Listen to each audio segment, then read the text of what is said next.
In Harvest County's annual fair, a farmer's daughter was about to be humiliated by outlaws. A carefree evening of pies, tractors, and music turned deadly when the Iron Fangs biker gang stormed the fairgrounds and shoved her to the ground. Chuck Norris wasn't your typical fairgoer. For decades, he was a U.S. Air Force veteran and martial arts world champion, known for turning impossible odds into quiet victories. When the Iron Fangs laid hands on Emily Hart, they had no idea they were provoking a man whose calm was deadlier than their chaos. Chuck rose from the shadows of the crowd, his stillness a weapon, his strike inevitable, triggering a chain of fear that would ripple through every outlaw within earshot. What began as a county fair disrupted by bullies would become a night when legends stepped into small-town life. The community of Harvest County would never be the same after one man's silent resolve shattered a gang's reign of intimidation. Before we jump back in, tell us where you're tuning in from. And if this story touches you, make sure you're subscribed, because tomorrow I've saved something extra special for you. The setting sun painted Harvest County in shades of amber and gold, its light catching on the Ferris wheel that towered over the annual county fair. Flags snapped in the late summer breeze, carrying the mingled scents of fried dough, grilled corn, and sweet hay across the fairgrounds. Children darted between food stalls, their laughter harmonizing with country music, drifting from the bandstand. It was the kind of evening that reminded locals why they never left, when the simple joys of rural life crystallized into something worth protecting. Emily Hart moved through the crowd with practiced ease, her auburn hair tied back in a practical ponytail, her blue eyes bright with excitement. At 24, she'd attended the fair every year of her life. But the magic never faded. She paused at the pie judging table, where her father's creation sat proudly displaying its third-place ribbon. "Better luck next year, Dad," she teased, finding John Hart standing nearby with his weathered hands tucked into faded denim overalls. John's face creased with a smile that reached his eyes. "Third place is respectable," he said, though the competitive glint in his gaze suggested he was already planning next year's strategy. A widower for 15 years, John had raised Emily on their 60-acre farm with equal parts grit and tenderness. His shoulders, broad and strong from decades of physical labor, seemed permanently set in a stance that said he could handle whatever came his way. "The Wilsons are looking for you," Emily said. "Something about buying that back 40 you've been holding on to." John nodded, his expression turning thoughtful. "Land's worth more than money these days," he said quietly. "Your mother always said that." Emily squeezed his arm, understanding the weight behind his words. The Hart farm wasn't just acres and crops, it was their history, their anchor in a world that changed too quickly beyond the county line. Not far from where they stood, Sheriff Tom Willis made his rounds, his silver badge catching the fading sunlight. His eyes, shrewd beneath the brim of his tan uniform hat, surveyed the grounds with the vigilance of a man who'd kept peace for nearly 3 decades. But there was something else there, too, a wariness that hadn't been present in younger years. His department consisted of himself and 2 deputies, stretched thin across the rural expanse of Harvest County.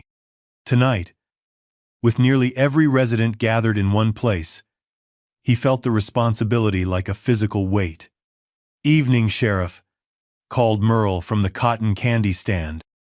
"Looks like we might break attendance records this year." Tom tipped his hat, his smile not quite reaching his eyes. "Let's hope it stays peaceful," he replied, a statement that seemed oddly out of place amid the carnival atmosphere. But something in his gut, the same instinct that had kept him alive through countless tense situations, whispered that tonight might test them all. At the far edge of the fairgrounds, away from the center of activity but with a clear view of the festivities, sat a solitary figure. He wasn't trying to hide, yet somehow he blended into the background, a skill honed through years of understanding that true observation happens from the periphery, not the spotlight. Chuck Norris sat quietly on a bench near the agricultural exhibits, watching families laugh, and farmers compare notes on this year's harvest. His presence was unremarkable by design-faded jeans, a simple button-down shirt, work boots that had seen honest miles. Only his eyes, alert and assessing beneath the shadow of his hat, might have hinted at something more beneath the surface. He'd been passing through, drawn to the simplicity of county fairs and the authenticity of people who worked the land. Places like this reminded him of his own roots, before life had taken him down paths that made him a legend in circles far removed from these humble fairgrounds. A young boy raced past, stopped, then doubled back to stare at Chuck with the curious intensity only children possess. "You look like someone," the boy said, his brow furrowed in concentration. Chuck's eyes crinkled at the corners as he smiled. "I get that sometimes," he replied, his voice low and measured.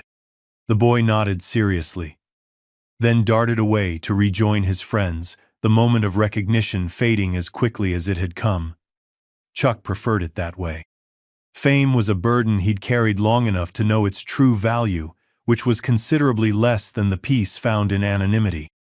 As dusk deepened, the fair lights came on, transforming the grounds into a constellation of colored bulbs against the deepening purple sky. The tractor pull was scheduled to begin soon, drawing crowds toward the dirt track where massive machines waited like sleeping giants. Emily and John made their way toward the event, passing close to where Chuck sat. Emily noticed him briefly, something in his stillness drawing her attention amid the swirling activity. Their eyes met for a fleeting moment, and she offered a polite nod that Chuck returned. A silent acknowledgement between strangers who somehow recognized something familiar in each other. "Dad, you think Peterson's going to win again this year?" Emily asked, turning her attention back to her father as they walked away. John snorted. "That new John Deere of his does seem unbeatable, but Harrison's got something to prove after last year." Their conversation faded into the general hum of the crowd as Sheriff Willis approached Chuck's bench, slowing his pace when he drew near. The lawman's eyes narrowed slightly, recognition flickering across his features. "Enjoying the fair, sir?" he asked, his tone carefully neutral but tinged with respect. Chuck nodded. "Small-town fairs are America at its finest," he said. "Good people, good food, good company." Tom seemed to relax slightly, sensing no threat from the visitor who was more than he appeared. "We pride ourselves on keeping it that way," he replied, then hesitated before adding, "Nice to have you in Harvest County, even if it's just passing through." The men exchanged a look of mutual understanding, both protectors in their own way, both recognizing the other's role without needing to name it. The conversation might have continued, but it was then that heads began to turn toward the entrance road. The distant rumble of engines cut through the fairground sounds not the familiar purr of pickup trucks or family sedans, but the aggressive growl of motorcycles approaching fast. Sheriff Willis straightened, hand instinctively moving to rest on his holster. "Excuse me," he said to Chuck, who nodded in understanding. As the sheriff moved toward the entrance, the engine noise grew louder, drowning out the country band's fiddle solo. Parents began gathering children closer, conversations hushed, and the carefree atmosphere tensed like a muscle bracing for impact. John Hart noticed the change instantly. "Emily," he said quietly, "stay close." Emily felt a tooth shift in the air that happened when something foreign and potentially dangerous approached their isolated community. She'd seen it before, when strangers with city attitudes rolled through town, treating locals like quaint curiosities rather than people deserving respect. But the sound approaching now carried something different, a deliberate aggression that set her teeth on edge. At his bench, Chuck remained seated, his posture unchanged, but his awareness had sharpened. His eyes tracked Sheriff Willis's movement toward the entrance, noted the subtle positioning of fathers placing themselves between the approaching sound and their families, registered the sudden stillness that had fallen over the previously joyful gathering. The rumble grew to a roar as the first motorcycles rounded the corner into view. Black machines with chrome accents caught the carnival lights, their riders' leather-clad silhouettes against the night sky. They moved in formation, a dark river flowing into the fairgrounds, their arrival transforming the space with their mere presence. Leading the pack was a massive man with a full beard and arms covered in tattoos. He sat astride his motorcycle like a modern warlord, his posture radiating ownership of whatever territory he entered. Behind him rode at least 15 others, men and women wearing matching leather jackets, emblazoned with their gang insignia. Snarling wolf's head with fangs bared, surrounded by the words, "Iron Fangs." As they cut their engines in unison, the sudden silence felt heavier than the noise had been. The Iron Fangs had arrived, and with them, the end of peace at the Harvest County Fair. Chuck watched, his face impassive, as the bikers dismounted and surveyed their new hunting ground with predatory eyes. The calm he'd been enjoying had broken, yet he remained the eye of the storm, observing, waiting, his presence still unnoticed by most amid the tension now electrifying the fairgrounds. In the distance, thunder rolled across the fields beyond the county linenature's own warning that the night was about to change.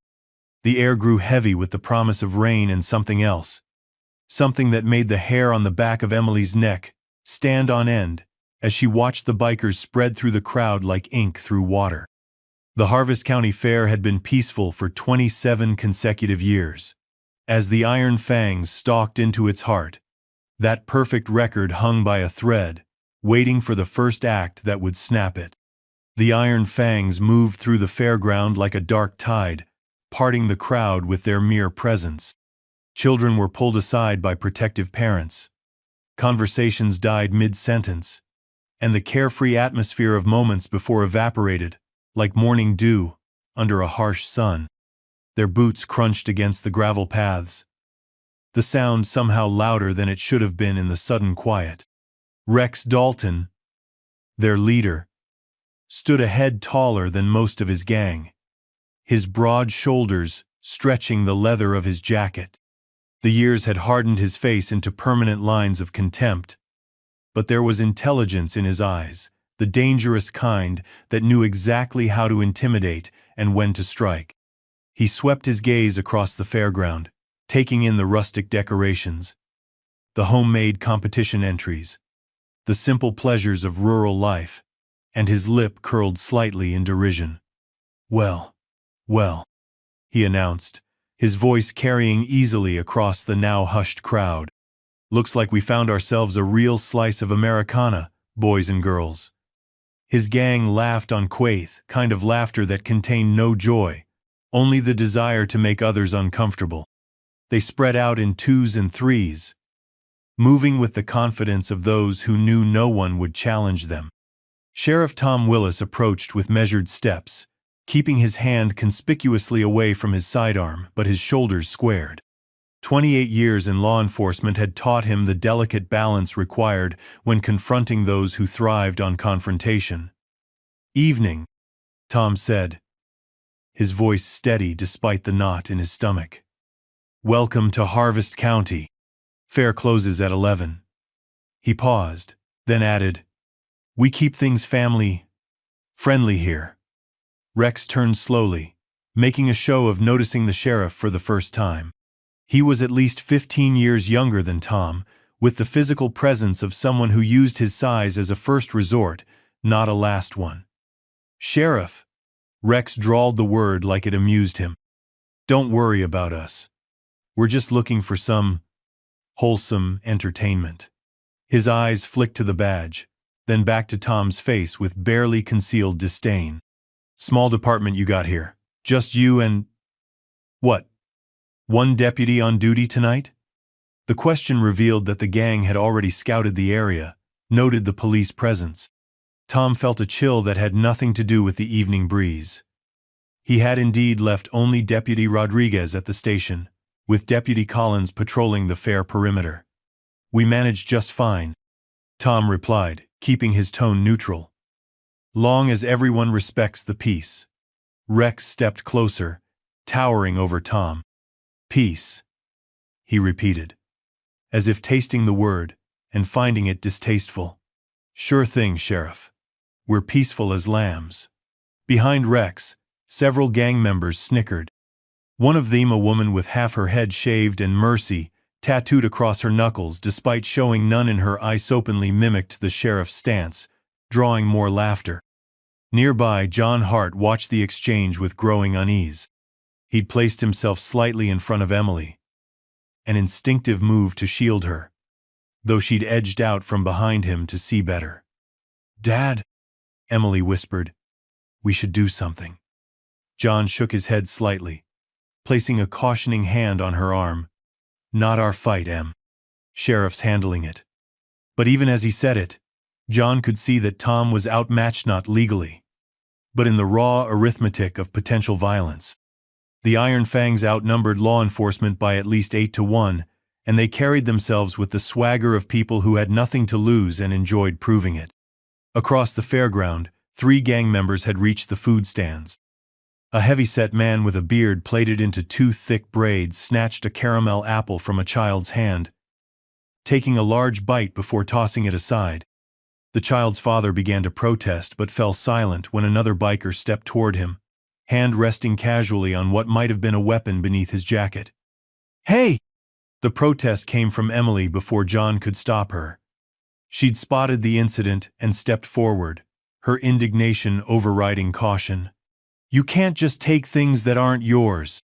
John reached for her, but she was already moving toward the food stands, her stride purposeful. Rex turned at the commotion, his eyes lighting with interest at this unexpected development.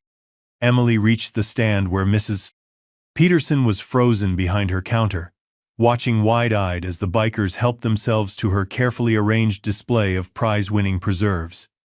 "This is a community fair," Emily said, her voice carrying more confidence than she felt as 3 leather-clad figures turned to regard her with amused contempt. "People worked hard on these things. You can pay for them or leave them alone." The silence that followed her words seemed to stretch into infinity.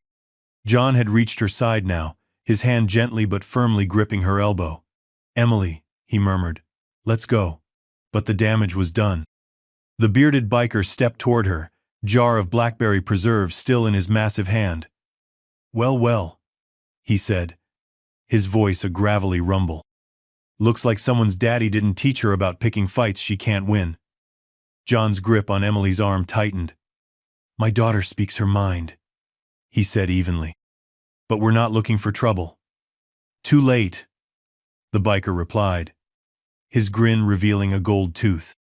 "Trouble found you." Rex had made his way over now, Sheriff Tom following with increasing concern. The Iron Fang's leader surveyed the scene with the air of a man entertained by the drama unfolding on his behalf. "What's this?" Rex asked, though his tone suggested he already knew and was savoring the moment. "Country girl here thinks she owns the fair," the bearded biker reported, still staring at Emily with unnerving focus. Rex turned his attention to Emily, taking in her simple jeans and flannel shirt, the determination in her stance despite her father's restraining hand. "That right?" Rex asked, stepping closer. "You in charge here, sweetheart?" Emily met his gaze, refusing to back down, though her heart hammered against her ribs. No one's in charge of disrespecting people who are just trying to enjoy themselves. Something dangerous flickered in Rex's eyes, not just anger, but the recognition of a perfect target.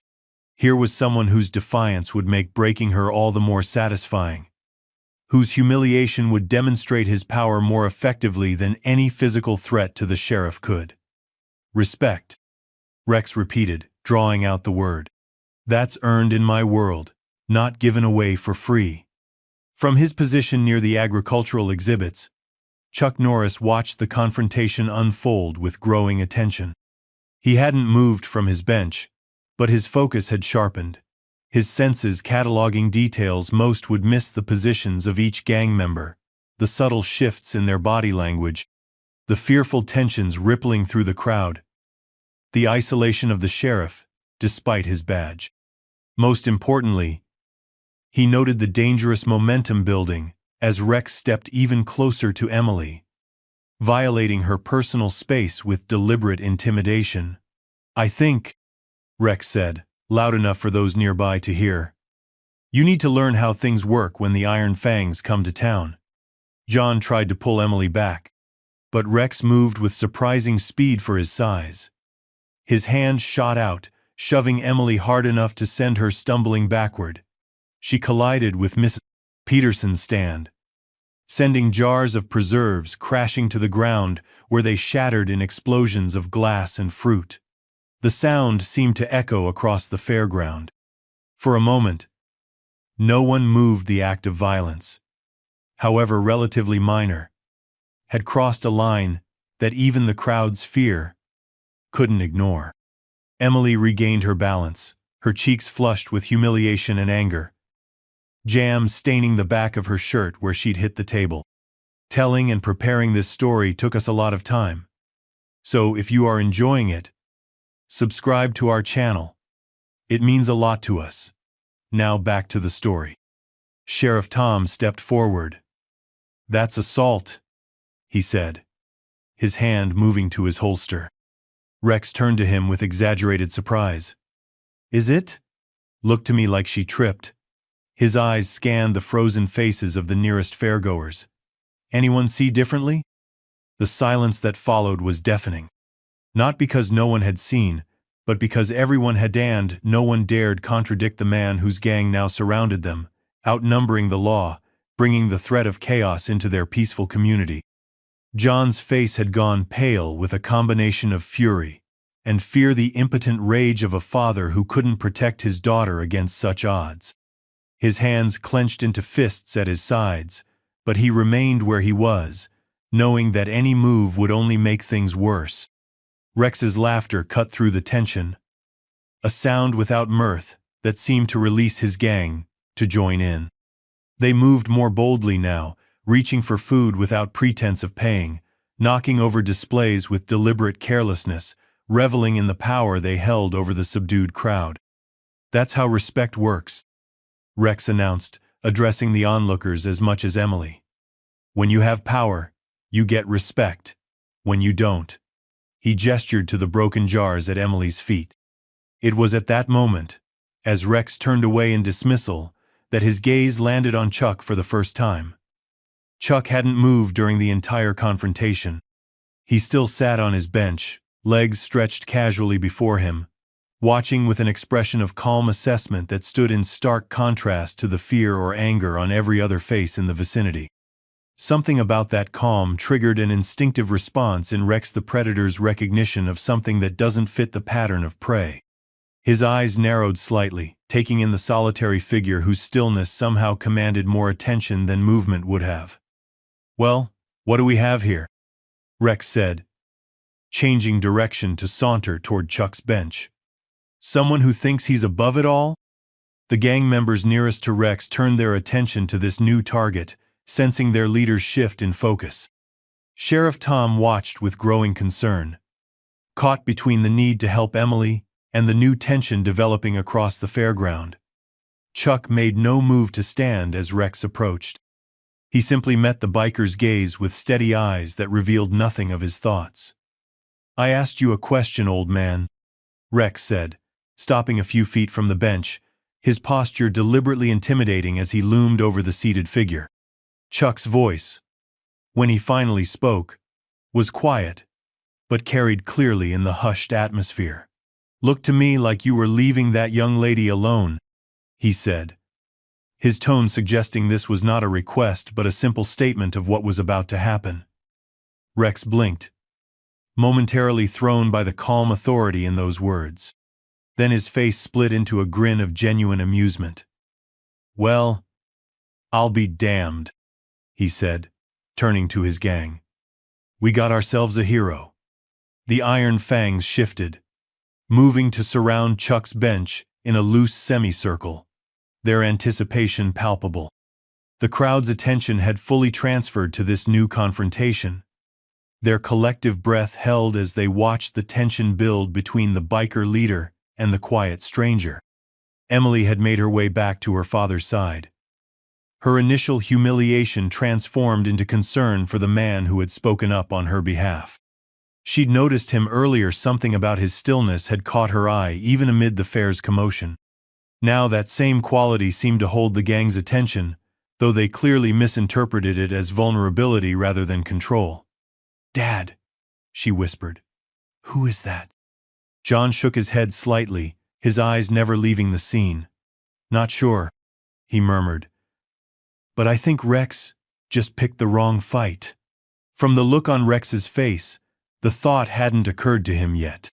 He was still riding the high of dominance, certain that this seated figure represented an easy target to further cement his control over the fairground. "Tell you what, hero," Rex said, spreading his arms wide in mock generosity. "Since you're so concerned about respect, I'll give you the chance to earn some. Stand up and face me like a man." The crowd's tension ratcheted higher. Some began to back away, sensing the imminent explosion of violence. Others leaned forward, unable to look away from the confrontation. Sheriff Tom moved closer, his hand still on his holster, but his face reflected the grim calculation that intervening might spark a full-scale riot. Through it all, Chuck remained seated, his expression unchanged, his eyes never leaving Rex's face. The continuing stillness seemed to infuriate the biker leader more than any challenge could have. "I said stand up," Rex demanded, his voice losing its mocking edge, replaced by genuine anger. A hush fell over the fairground, the distant rumble of thunder providing an ominous backdrop to the moment suspended in time. The iron fangs tensed, ready for their leader's signal. The fairgoers watched, frozen in anticipation. And in that perfect silence, Chuck finally moved. Rex Dalton planted his boots wide on the fairground gravel, arms crossed over his massive chest as Chuck Norris stood. The movement was unhurried, fluid with the kind of ease that comes from decades of disciplined physical control. Nothing about it suggested fear or hesitation. Just a man who had decided the time for sitting had passed. The difference between them was immediately apparent, even to those watching from a distance. Rex dominated space through size and aggression, a presence that demanded acknowledgement through intimidation. Chuck, standing at last, commanded attention through stillness, a calm focal point amid chaos, like the eye of a hurricane. "Well, look who decided to join the party," Rex announced, circling slightly to force Chuck to turn if he wanted to maintain eye contact.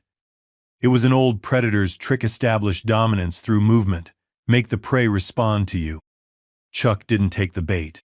He kept his position, only his eyes tracking Rex's movement, his hands hanging loosely at his sides with the natural readiness of someone who had no need to clench fists or adopt a fighting stance to be prepared. The fairground had fallen eerily quiet. Children who had been laughing moments before now clung to parents' legs, wide-eyed and silent. Vendors stood frozen behind their stalls, torn between self-preservation and morbid fascination. The carnival rides continued their mechanical rotations, music still playing in discordant contrast to the tension unfolding beneath them. "You got something to say about how I run things?" Rex continued when Chuck remained silent. "Or are you just another tough guy until it's time to actually be tough?" Around them, the iron fangs had formed a loose circle, effectively creating an arena within the fairground. They exchanged knowing glances, confident in the outcome of this confrontation. Their leader had faced down larger men than this quiet stranger, and those confrontations had always ended the same way, with Rex's opponent on the ground, often bleeding, always humiliated. The fair crowd hung back, their expressions a mixture of fear and fascination. Emily and John stood at the edge of this impromptu ring, Emily's face tight with worry, John's with a curious expectation that seemed out of place amid the general anxiety. Sheriff Tom had positioned himself where he could theoretically intervene, though the odds remained overwhelming. Chuck's voice, when he finally spoke, was measured and quiet, forcing those nearby to strain to hear him, another subtle inversion of Rex's dominance display. "The young lady asked for basic respect," Chuck said. "Seems reasonable to me." Rex barked a laugh, turning to his gang as if sharing a joke. "Reasonable, you hear that? We got ourselves an expert on manners." He turned back to Chuck, his amusement hardening into something darker. "Let me explain how things work when the Iron Fangs roll through town. We do what we want. We take what we want. Anyone who doesn't like it," his eyes flicked briefly to Emily, "learns their place." "And what place is that?" Chuck asked, still motionless, his tone genuinely curious rather than confrontational. The question seemed to catch Rex off guard. He'd expected fear, anger, or misplaced bravado, the usual responses his intimidation provoked. This calm inquiry disrupted his script, forced him to articulate what usually remained implicit in his threats. "Beneath our boots." Rex recovered, gesturing to his heavy leather footwear. "Like you're about to be if you don't walk away right now." A murmur ran through the crowd. The threat was explicit now. The possibility of violence, imminent. Parents pulled children further back. But no one left. The collective tension had created a gravity of its own, holding everyone in its field. "I'm not looking for trouble," Chuck said, the statement somehow carrying both truth and warning simultaneously. Rex's face split into a predatory grin. "That's too bad," he replied. "Because trouble found you the minute you opened your mouth." He took a step closer, deliberately invading Chuck's personal space's calculated escalation, a dare to respond or back down. Up close, Rex had at least 4 inches and 50 pounds on Chuck, advantages he clearly intended to use. A few feet away, one of the Iron Fangs, a wiry man with a patchy beard and nervous eyes, shifted uncomfortably. Unlike his brothers, something about the confrontation felt wrong to him. He'd seen Rex break dozens of men who talked back, but none of them had stood like this stranger stood, centered, calm, as if the outcome was already determined and merely waiting to unfold. "In fact," Rex continued, raising his voice to ensure the entire fairground could hear him, "I think you owe the lady an apology for giving her false hope." He turned slightly toward Emily.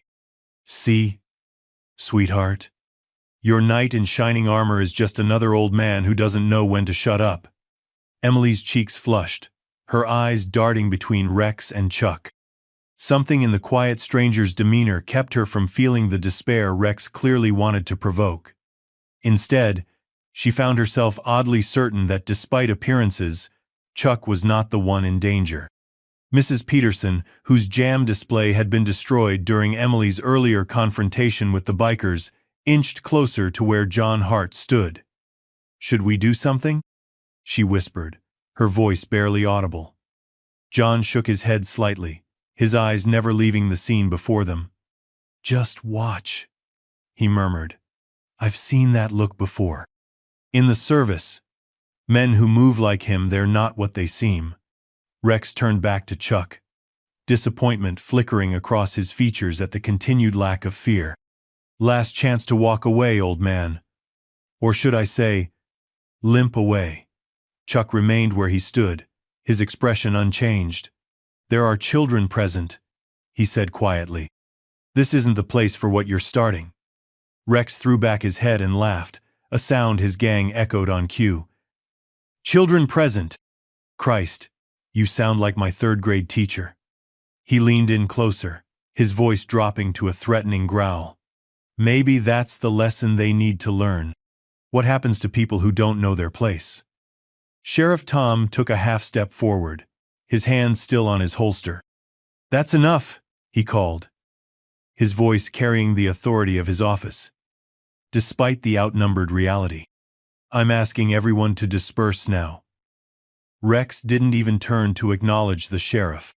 His focus remained locked on Chuck, waiting for the fear that still hadn't appeared, becoming increasingly agitated by its absence. "You hear that?" Rex said, Sheriff's worried about your safety. Maybe you should listen to him.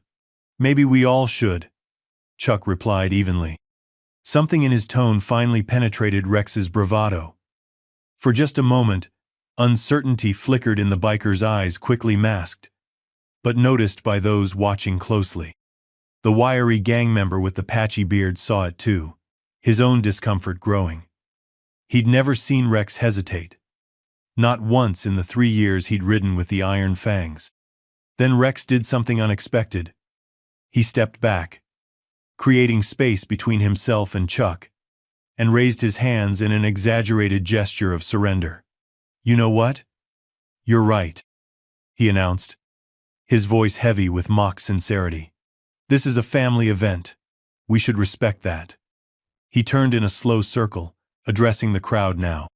"In fact, let's make it educational." He gestured to 2 of his largest gang members, who moved forward with eager grins. "A demonstration for the kids.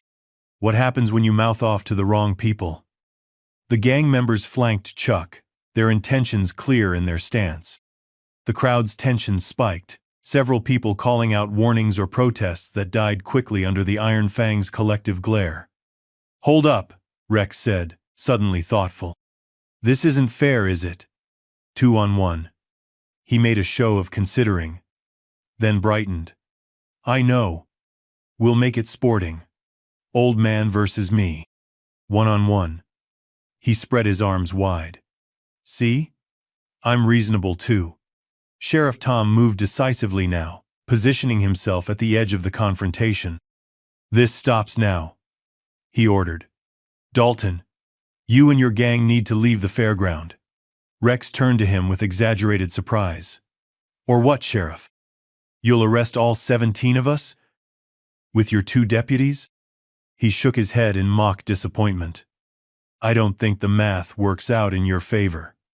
As if to emphasize his point, several Iron Fang's members shifted their jackets, revealing glimpses of chains, brass knuckles, and in at least one case, the handle of a knife. Deputy Collins, a young officer in his first year on the force, had moved closer to Sheriff Tom, his hand hovering nervously near his weapon. "What do we do, sir?" he whispered, his voice tight with tension. Sheriff Tom's face tightened, the impossible calculation playing out behind his eyes. He could draw his weapon, but that would only escalate the situation beyond control. He could call for backup, but the nearest state police were 30 minutes away at best. Every option led to people getting hurt, potentially including the children still present, despite his warnings. "Stand ready, but don't draw," Tom murmured to his deputy. "Whatever happens next, our priority is protecting the civilians." Rex, reading the sheriff's dilemma in his expression, smiled triumphantly.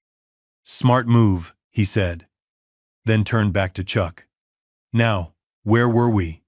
"Ah, yes, your education." He advanced again, this time with clear intent. The gang tightened their circle, blocking any potential intervention. John pulled Emily back further, though she resisted, unwilling to abandon the man who had spoken up for her. "Dad, we have to do something," she whispered urgently. John's face was grim. "One wrong move, and this turns into a riot," he murmured. Look at Tom's face, he knows it too. Across the makeshift arena, Chuck still hadn't moved, his calm seemingly impenetrable in the face of Rex's escalating threats. It was this continued composure that finally pushed Rex over the edge. "You know what your problem is?" Rex demanded, jabbing a finger toward Chuck's chest without quite touching him. "You think you're special. You think the rules don't apply to you." Chuck's response was simple. "There's only one rule that matters. Treat others how you want to be treated." The words hung in the air, carrying an unintended challenge in their fundamental opposition to everything Rex stood for. The biker leader's face darkened, his patience visibly evaporating. "I'll show you how I want to be treated," he snarled, gesturing sharply to his gang. With fear, He backed up a few steps, creating space for what was to come. The iron fangs shifted in anticipation, their collective energy feeding Rex's performance. Several pulled out phones, eager to record what they assumed would be a memorable beating. "Ladies and gentlemen," Rex announced, his voice carrying across the fairground in a grotesque parody of a carnival barker. "You're about to witness what happens when someone forgets who's in charge." He turned to grab a microphone from the nearby bandstand, the musicians having abandoned their instruments when the confrontation began. The sound system squealed with feedback as Rex brought the mic to his lips. His voice now amplified across the entire fair. "Since our friend here seems concerned about the young lady's honor," Rex's voice boomed, "let's ask her what she thinks." He pointed the microphone toward Emily like a weapon. "Tell us, sweetheart, you want your champion to fight for your honor? Or should he beg for mercy on his knees?"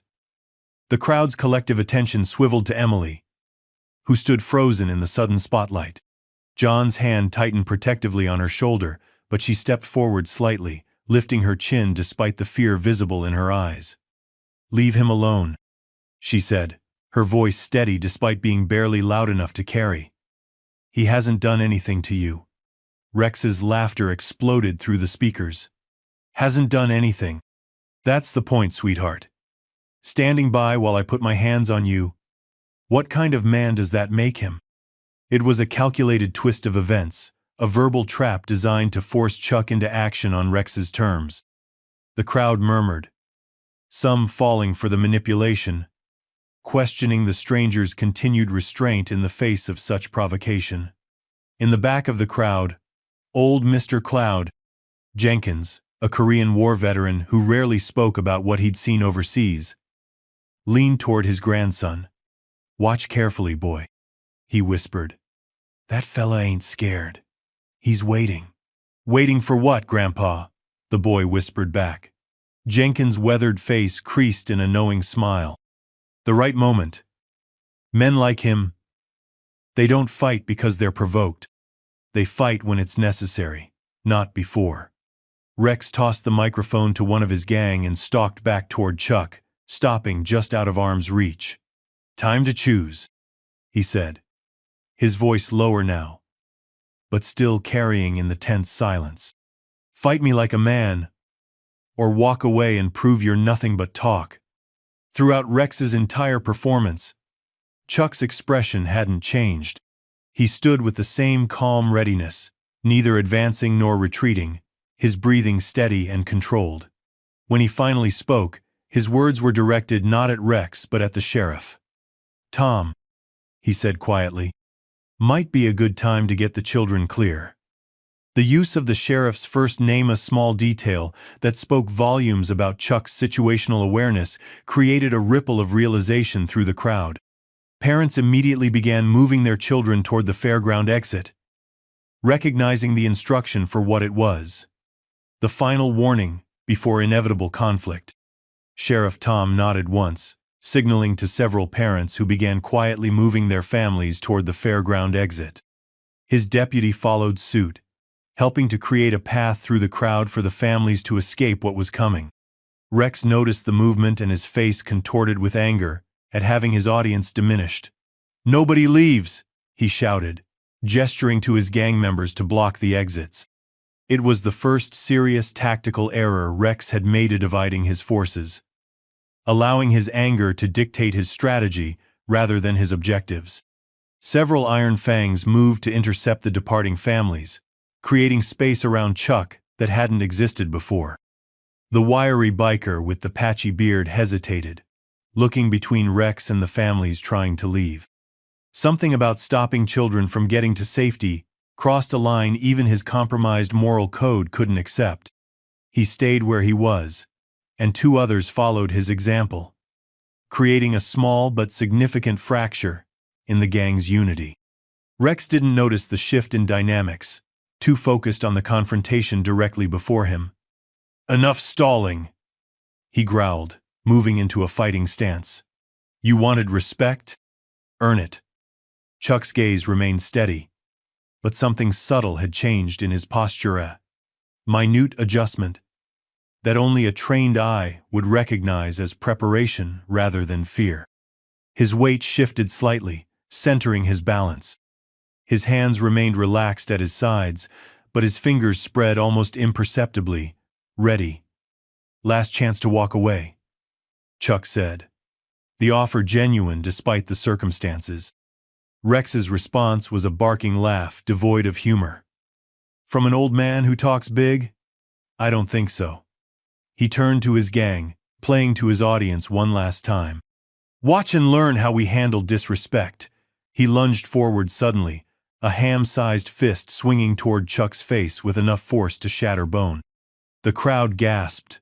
Several women cried out in alarm, and Emily buried her face against her father's shoulder, unwilling to watch the violence she felt partially responsible for provoking. But the devastating impact never came. In a movement so fluid it seemed almost casual, Chuck shifted his weight slightly, causing Rex's punch to pass harmlessly through empty air. The biker's momentum carried him forward, off balance and vulnerable for a crucial half-second. Chuck made no move to counterattack. He simply stepped aside, maintaining his composure as Rex stumbled, then regained his footing with a roar of frustration. "Lucky dodge?" Rex snarled, his face flushing with humiliation as muffled gasps rose from the crowd. The untouched target of his aggression stood calmly, hands still relaxed at his sides, no hint of fear or even exertion in his expression. "It doesn't have to go this way," Chuck said quietly. The offer of de-escalation still open despite the attack.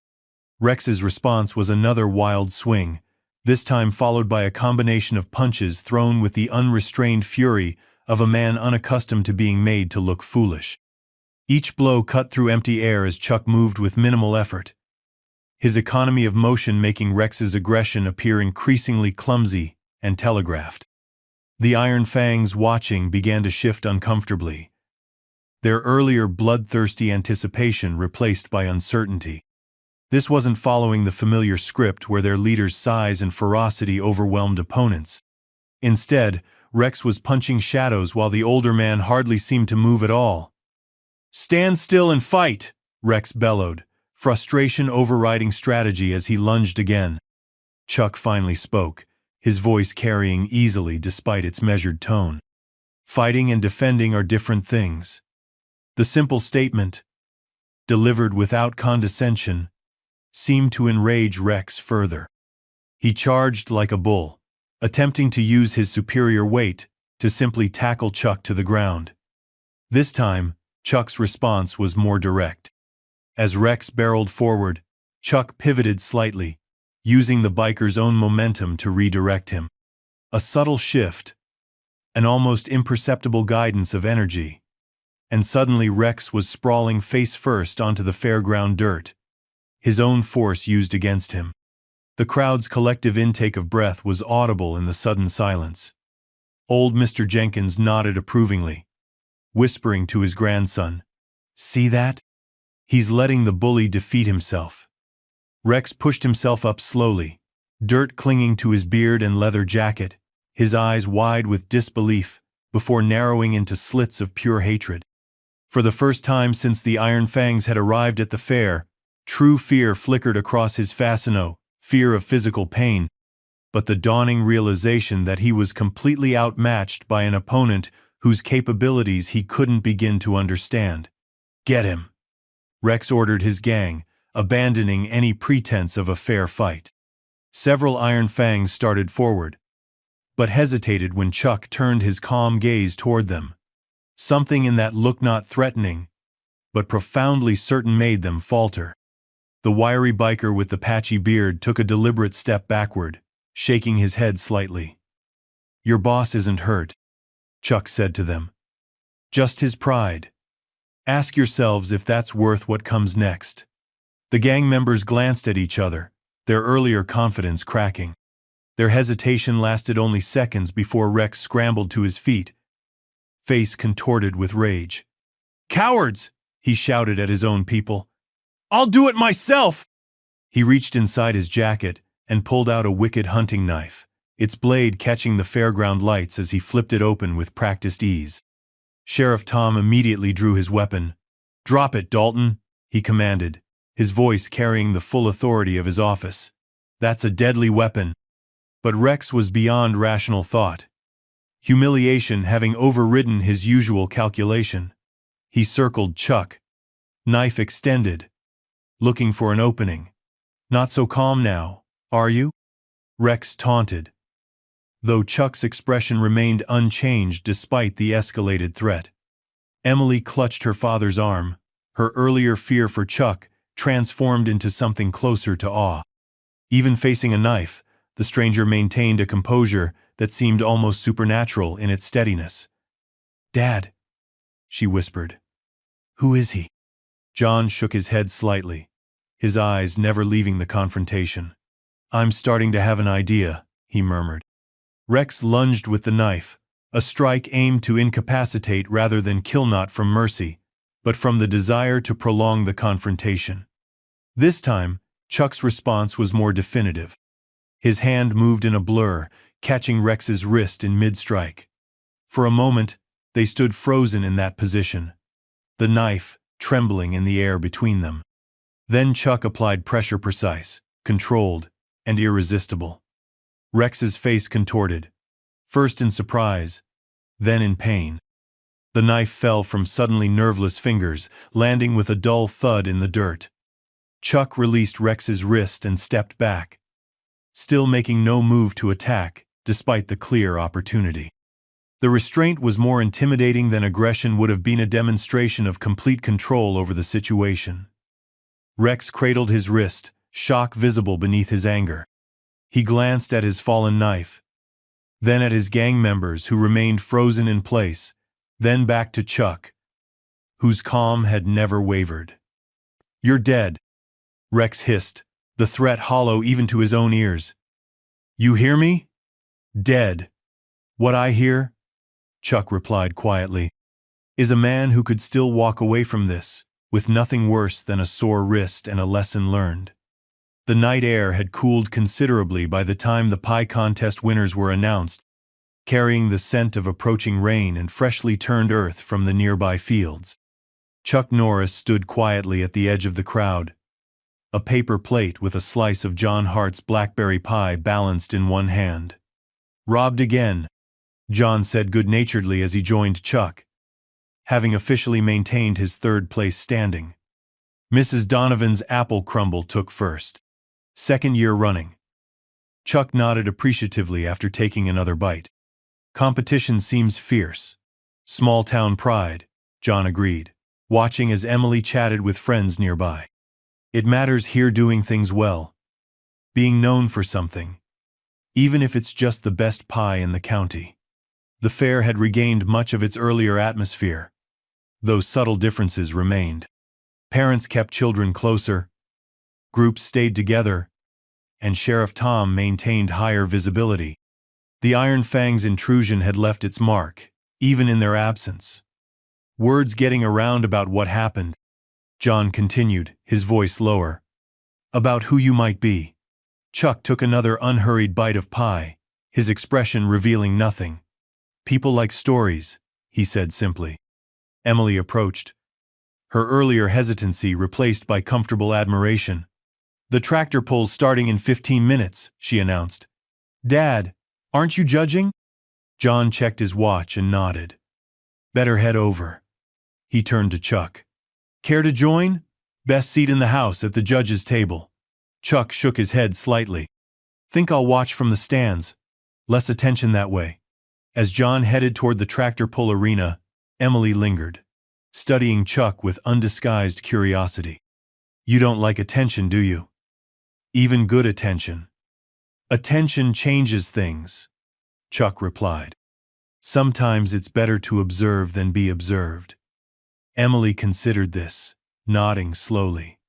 "Is that why you were sitting alone when they arrived? You saw them coming before anyone else did?" Chuck's eyes crinkled slightly at her perceptiveness.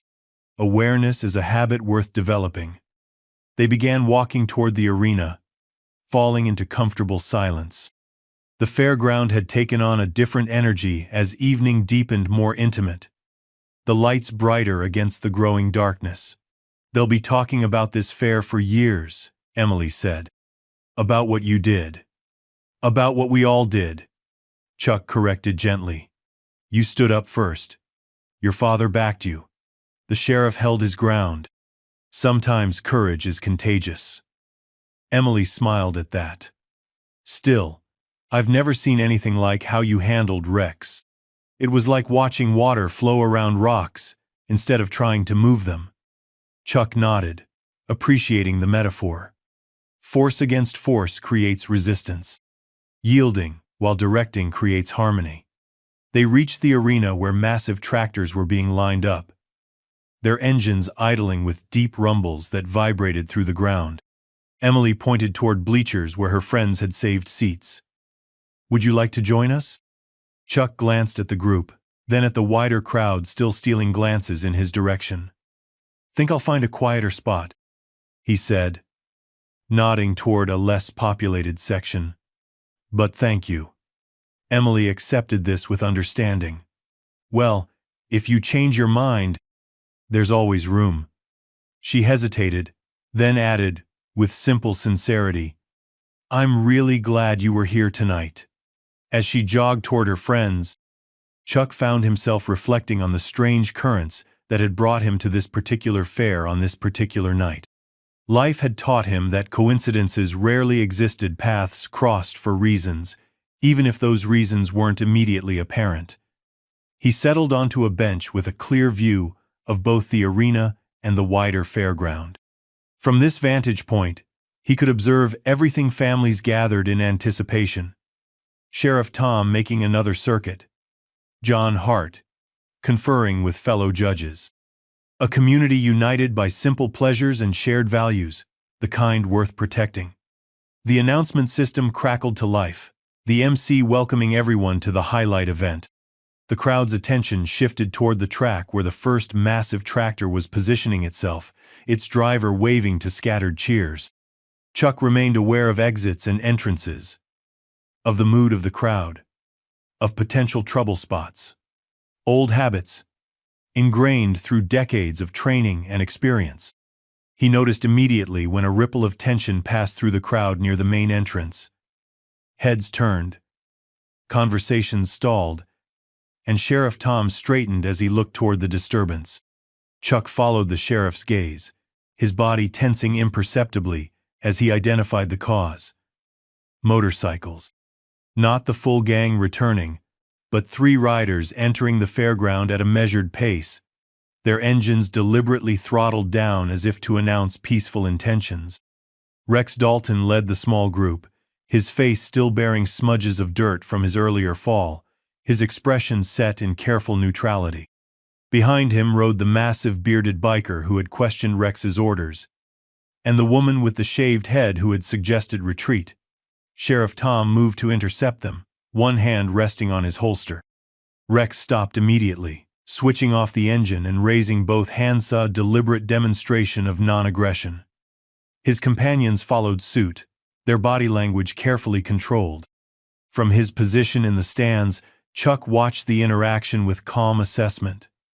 Rex's body language suggested a different purpose than before, something closer to unfinished business than renewed aggression. Sheriff Tom spoke with Rex for several moments before gesturing for the 3 bikers to dismount and follow him, not toward the exit, but toward the judge's table where John Hart sat watching with visible concern. The announcement system crackled again. The MC asking for patience as a small matter was addressed. The crowd murmured with renewed tension. Attention diverted from the waiting tractors to the unexpected drama unfolding. After several minutes, Sheriff Tom stepped back, allowing Rex to approach the microphone. The biker leader stood awkwardly before it, his customary swagger replaced by something closer to grudging resolve. The fairground fell silent as Rex cleared his throat. When he spoke, his voice carried a roughness born of effort rather than intimidation. "The Iron Fangs came here tonight looking for easy pickings," he began. "We thought we'd have some fun at your expense, take what we wanted, and leave you cleaning up our mess." He paused, scanning the crowd. "That's what we do. What we've always done. And it's always worked until tonight." Rex's eyes found Chuck sitting quietly in his chosen spot. "Tonight, we ran into something we weren't expecting. Not just one man who stood up to us, but a whole community that refused to be intimidated once he showed the way." He shifted his weight, the admission clearly difficult. "I've been riding with the Fangs for 15 years. Never apologized for anything we've done." A murmur ran through the crowd at this statement. "I'm not starting now," Rex continued, a flash of his old defiance returning. "But I am acknowledging when I've been bested. The Iron Fangs will be giving your county a wide berth from now on. Consider yourselves off our route." John Hart approached the microphone Rex had vacated. "Harvest County has always valued 3 things," he said solemnly. "Hard work, fair dealing, and second chances." He turned to face Rex directly. "You and your friends disrupted our fair tonight. You put hands on my daughter. Those aren't small matters." Rex met his gaze steadily, accepting the public accounting without protest. "But you've also come back unarmed and outnumbered to acknowledge what happened," John continued. "That takes a different kind of courage than the kind you showed earlier." He extended his hand toward Rexnut in friendship, but in recognition of the biker's effort to make amends. After a moment's hesitation, Rex accepted the handshake, the gesture visible to everyone in the arena. Sheriff Tom stepped forward, his authority reasserted. "Mr. Dalton and his companions will be leaving directly," he announced. "The tractor pull will begin in 5 minutes. Please enjoy the rest of your evening." As the bikers departed, Emily made her way to Chuck's position in the stands. "Did you know they'd come back?" she asked without preamble. Chuck shook his head slightly. "But I'm not surprised." "Why?" "Some people need to reclaim their narrative when it's been taken from them," he explained. Rex lost control of the situation, of his gang, of his own image. Coming back lets him rewrite the ending, at least a little. Emily nodded slowly. "Dad says it took guts, coming back like that. Different kind than starting a fight." Chuck agreed. "Harder kind, usually." They sat in companionable silence as the bikers rode away, their departure lacking the aggressive revving that had accompanied their arrival. "Do you think they've really changed?" Emily asked once they were gone. Chuck's expression remained thoughtful. "People rarely change, completely in a single moment," he said. "But sometimes they get a glimpse of a different path. What matters is whether they keep walking it after the moment passes." The tractor pull competition began, the crowd's attention returning to the arena, where the first massive machine positioned itself at the starting line. Emily leaned closer to be heard over the noise. "Will you stay until the end? There's fireworks after the final pull." Chuck glanced at her, then at the community gathered in shared enjoyment of their tradition, resilient, despite the evening's disruption. Something in the simple request resonated with him. "I think I'd like that," he replied, settling more comfortably as the first tractor began its pull, drawing cheers from the crowd. The night deepened around the fairground, stars emerging above the colored lights. The earlier confrontation had already begun transforming into story community lore that would be retold for years. The quiet stranger who had stood against chaos without becoming chaotic himself. The moment when intimidation broke against the rock of quiet strength. As the tractors competed for distance and glory, Chuck sat among the people of Harvest County not as a legend or a hero, but simply as someone who had chosen to stand when standing was needed. In that moment, it was enough. The final tractor pull had concluded with Harrison's rebuilt John Deere narrowly edging out Peterson's defending champion by less than 3 feet, a victory that sent ripples of excited conversation throughout the stands.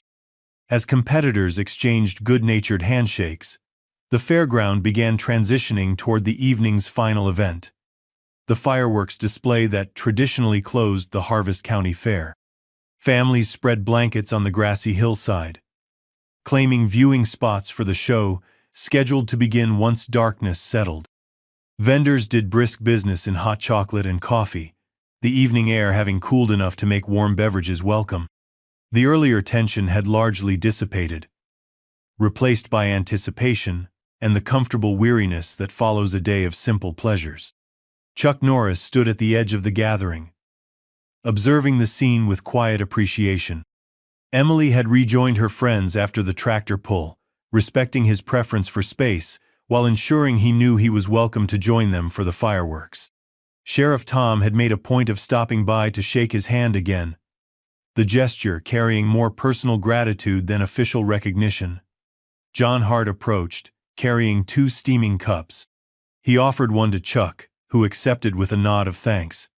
"Apple cider," John explained. "Mrs. Donovan's recipe.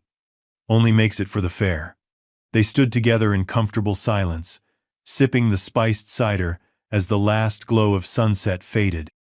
Around them, the fairground lights created islands of illumination in the growing darkness, each populated by groups preparing for the fireworks. Their peaceful moment was interrupted by a commotion near the main entrance. Heads turned, tension returning immediately, as the sound of motorcycle engines cut through the evening's calm. Sheriff Tom reacted instantly, moving toward the disturbance with his hand on his holster, deputies falling in behind him. Chuck set down his cider cup and straightened, his awareness sharpening as he assessed the new development. "Thought they were gone," John muttered, his face tightening with concern. "Different engines," Chuck replied, his trained ear picking up nuances most would miss. "Bigger. More of them." The crowd's apprehension was palpable as the motorcycles drew closer. Parents once again gathering children, conversations hushing in anticipation of another confrontation. When the riders came into view, the nature of the threat became clear. This wasn't the Iron Fangs returning, this was something potentially worse. At least 20 motorcycles rolled into the fairground, their riders larger and more intimidating than the Iron Fangs had been. Where Rex's gang had projected deliberate menace, these men exuded it naturally weathered faces bearing scars of past violence, massive arms covered in prison tattoos, eyes that had seen and dealt death without remorse. Their leather cuts bore the insignia of the Dead Apostles, a motorcycle gang whose reputation made the Iron Fangs look like weekend hobbyists. They were the real, article-organized, violent, and territorial. "This is bad," John whispered. "Dead Apostles don't come this far east, unless there's trouble." Chuck observed the newcomers with careful assessment, noting their positioning, their hardware, the military-like precision with which they established control of the entrance. These weren't undisciplined thugs like the Iron Fangs. They moved with the coordination of men who had fought together before. Their leader rolled forward on a massive black motorcycle customized with chrome skulls and blood-red detailing. He was older than Rex by at least 15 years, his face deeply lined beneath a salt-and-pepper beard, his eyes cold and calculating. The patch on his leather cut identified him as Graves, a name earned rather than chosen, if the stories were true. Sheriff Tom approached the newcomers with visible caution. "Evening?" he called, his voice steady, despite the clear threat. "Fair's about to close. Fireworks are for registered guests only." Graves regarded the sheriff with the dismissive assessment of a predator measuring prey. When he spoke, his voice was a gravelly rumble that carried easily across the hushed fairground. "Looking for the Iron Fangs," he stated, not a question, but a demand. "Heard they were making noise in your little gathering." Tom's posture remained professional. "They've moved on," he replied. "No business here anymore." "That so?" Graves said, eyes narrowing. "Because word reached us that someone here made Rex Dalton tuck his tail and run." His cold gaze swept the crowd. "Dead Apostles have an arrangement with the Fangs. They operate in our territory. They pay their dues. They leave we lose revenue. The implication hung in the air. The dead apostles hadn't come for the fair. They had come for whoever had driven away their vassals. They had come for retribution. Whatever arrangement you had with the Iron Fangs is your business, Tom replied carefully. But this is Harvest County, not your territory. I'll have to ask you and your men to leave. A ripple of tension passed through the dead apostles. Several hands moved toward concealed weapons, and the crowd began backing away, parents hurrying children toward exits. Chuck moved through the dispersing fairgoers with calm purpose, positioning himself where he could observe without immediately being drawn into the confrontation. Emily had made her way to her father's side, her earlier courage tempered now by the genuine danger these new arrivals represented. "Dad," she whispered urgently, "these guys are serious. Millie's brother is a state trooper. He says the dead apostles are connected to organized crime across 3 states. Graves dismounted his motorcycle with deliberate slowness, his size becoming fully apparent as he towered over Sheriff Tom.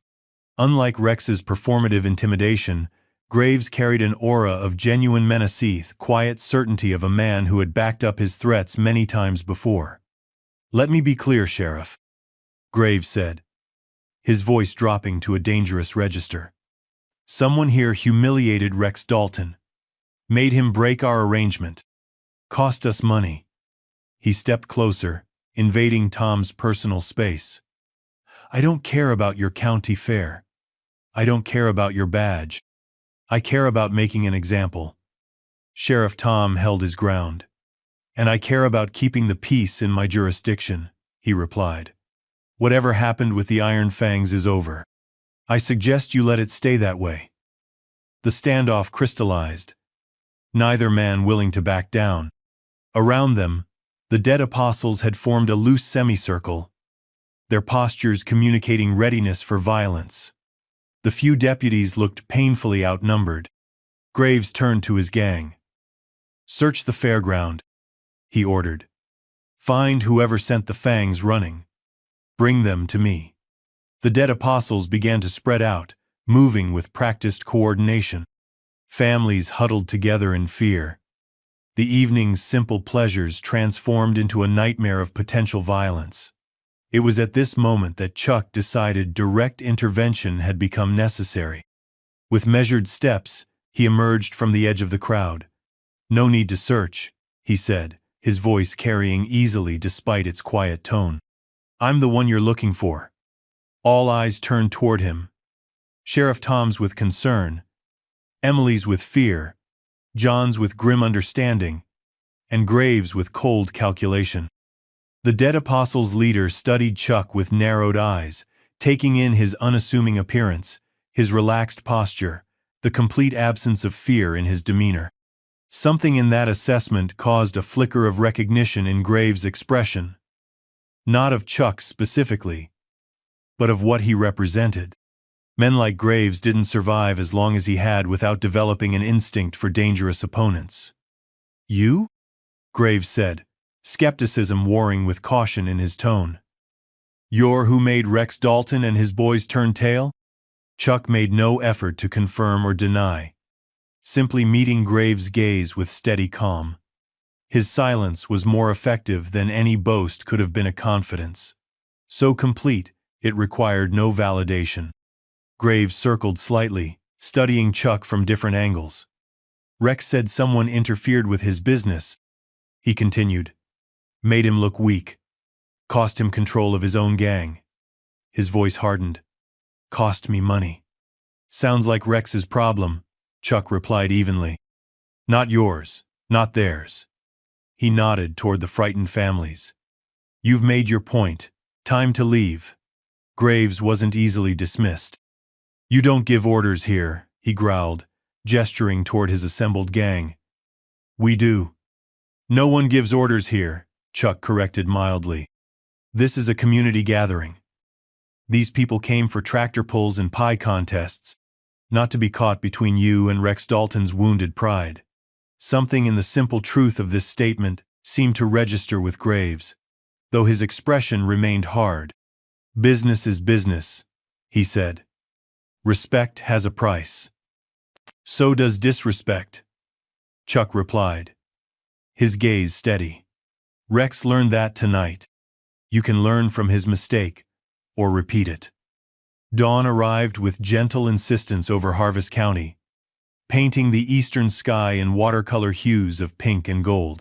The fairground, so alive with tension and celebration the night before, now lay in peaceful aftermath food. Stalls shuttered, rides silent, only the occasional maintenance worker moving through the grounds. Chuck Norris stood beside his truck in the nearly empty parking area, watching the sunrise with quiet appreciation. He'd spent the night at Sheriff Tom's offer of lodging a spare room above the town's single diner. Simple, but comfortable. He'd planned to leave before first light, slipping away as unobtrusively as he had arrived, but something had held him back. Perhaps it was the simple beauty of rural dawn, or perhaps the rare sense of having been truly useful to good people who had needed exactly what he could provide. Figured you'd be gone by now. John Hart approached, a cardboard tray with 2 steaming cups in his hands. Thought I'd catch the sunrise, Chuck replied, accepting the offered coffee with a nod of thanks. They drank in companionable silence, the kind shared by those who understand that not every moment needs words to fill it. Emily wanted to see you off, John said eventually. Told her you'd likely be gone before she woke up. She's not a morning person. A hint of a smile touched Chuck's features. Tell her thank you for standing up first. John nodded, understanding the significance of the observation. That's always been her way. Headstrong, her mother called it. His expression softened at the memory. Martha would have said Emily has too much heart sometimes. Feels too deeply about things that aren't fair. Good quality, Chuck noted. Dangerous quality too, John countered, though his tone held pride rather than criticism. World's not always kind to people who stand up first. In the distance, a tractor engine rumbled to life the county, resuming its rhythms regardless of the previous night's disruptions. Word's already spreading, John said after a while. About what happened here.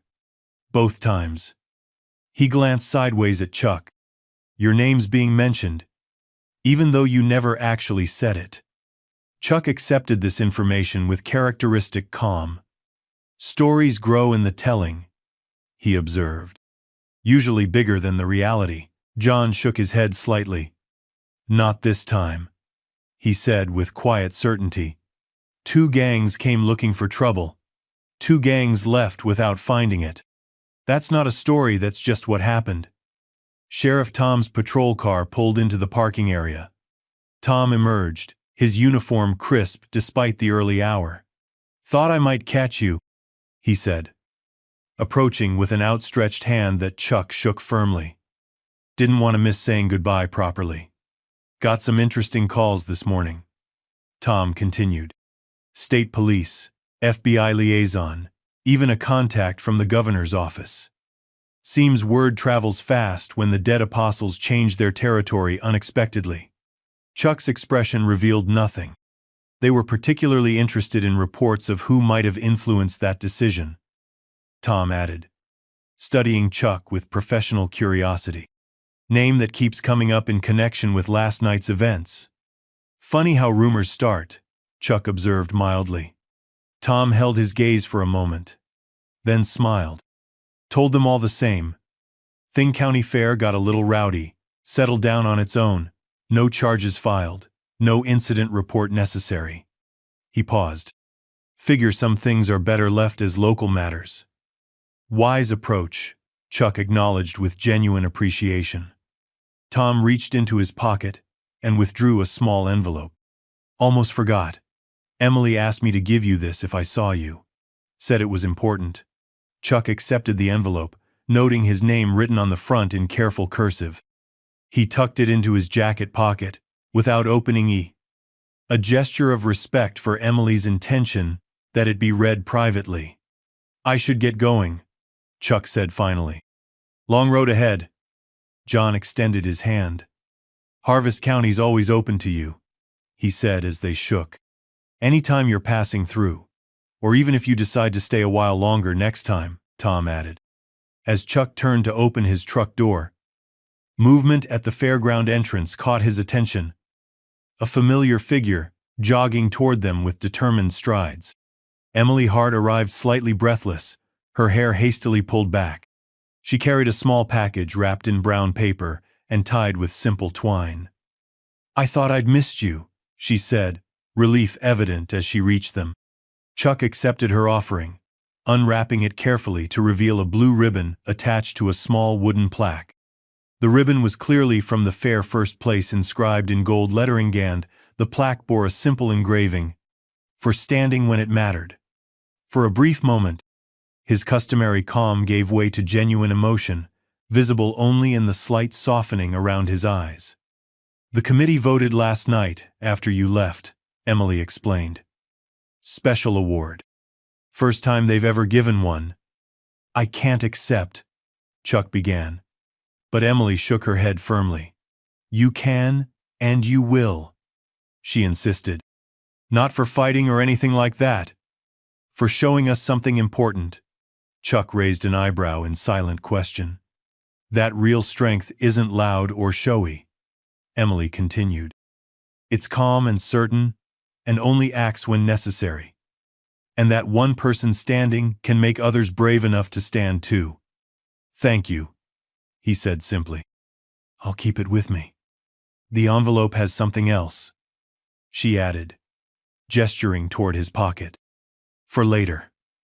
Chuck climbed into his truck, placing the award carefully on the passenger seat beside him.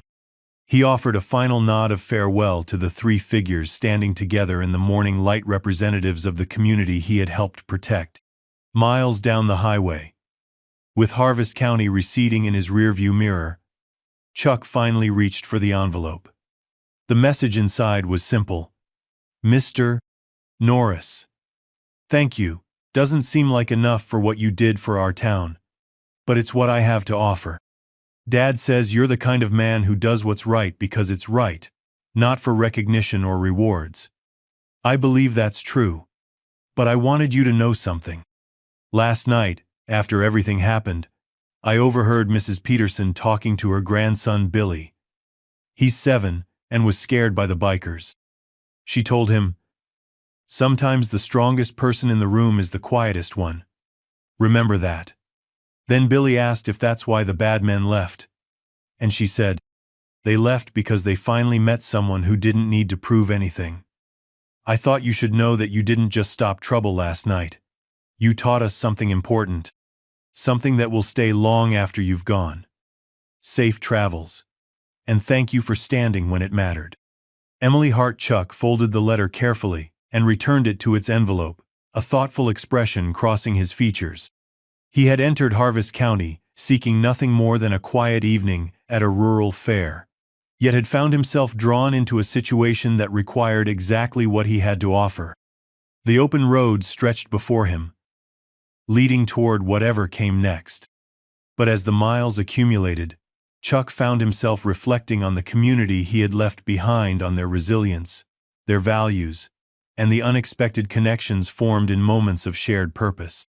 The Iron Fangs had arrived, demanding respect through intimidation, attempting to claim it through volume and aggression.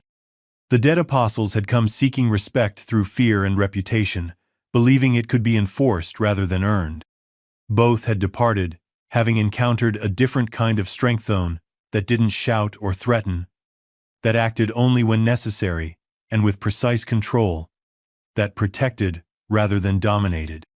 Both had learned, in their different ways, that true respect comes not from those who demand it loudest, but from those who demonstrate qualities worthy of it.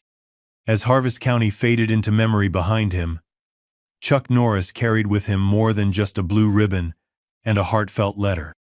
He carried the reminder that in a world increasingly defined by noise and spectacle, quiet strength still had its place, and that sometimes the most powerful statement isn't made through words or violence, but through the simple act of standing firmly for what matters when standing is required. Up next, we have 2 more incredible stories that are waiting for you.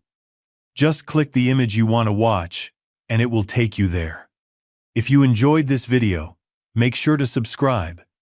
It would mean a lot.